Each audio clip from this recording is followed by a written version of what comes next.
জঙ্গলের ভেতর শান্তভাবে ঘাস খাচ্ছে একটা সুন্দর হরিণ।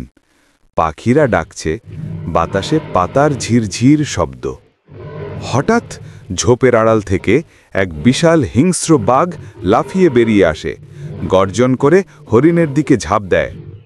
হরিণ ভয়ে দৌড়াতে চেষ্টা করে, কিন্তু বাঘ তার পেছনেই। মুহূর্তেই বিপদ ঘনিয়ে আসে। ঠিক তখনই এক বিশাল শক্তিশালী মানুষ সামনে এসে দাঁড়ায়, তার হাতে বড় লাঠি। সে সাহসিকতার সঙ্গে বাঘের মুখোমুখি হয়। বাঘ গর্জন করে আক্রমণ করতে চাইলে মানুষটি লাঠি ঘুরিয়ে জোরে মারে, চারদিক কেঁপে ওঠে। বাঘ কিছুক্ষণ লড়াই করে, কিন্তু শেষে পিছিয়ে জঙ্গলের অন্ধকারে মিলিয়ে যায়। হরিণ কাঁপতে কাঁপতে দাঁড়িয়ে থাকে। মানুষটা তাকে শান্ত করে, আস্তে মাথায় হাত বুলিয়ে দেয়। সূর্যের আলোয় জঙ্গলের ওপর শান্তি নেমে আসে। মানুষ আর হরিণ ধীরে ধীরে নিরাপদ পথে